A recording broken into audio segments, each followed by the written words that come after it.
कांग्रेस का तो खामखा का बुलबुला बनाया हुआ था झूठा।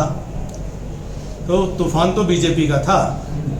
कहीं ना कहीं हमारे यहाँ हम इस बात को विश्वास नहीं दिला पाए कि फिर 2019 की तरह से चूक मत जाना। हमने बहुत अपनी तरफ से कोशिश की।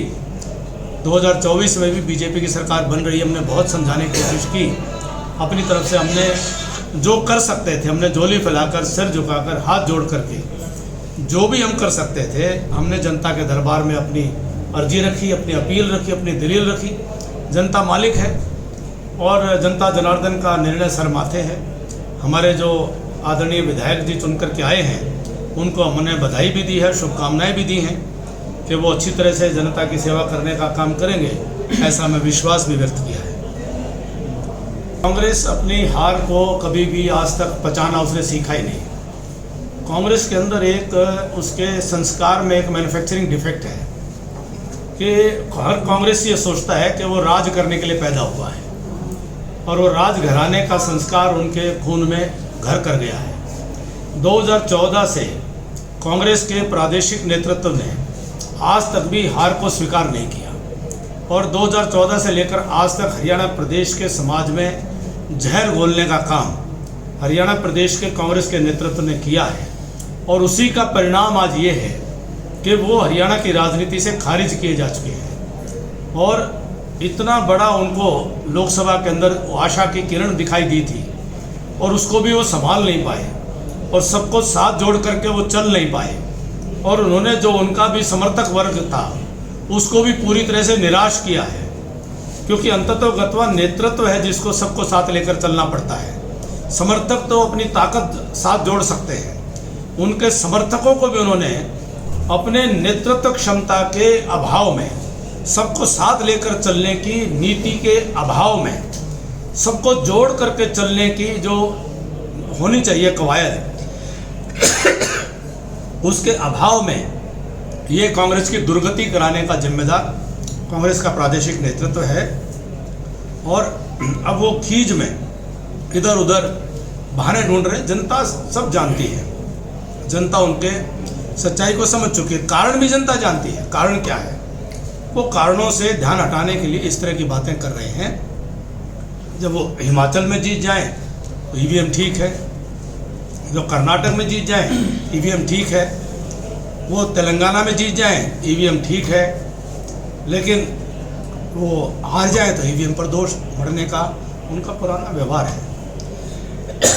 देखिए, जनता मालिक है, जनता ने जनप्रतिनिधि को चुना है। जो विधायक है वो हम सब के विधायक हैं। विधायक ही जनता की आवाज़ को स्वर दे सकते हैं और विधायक को भी अपनी जिम्मेदारी निभानी पड़ेगी।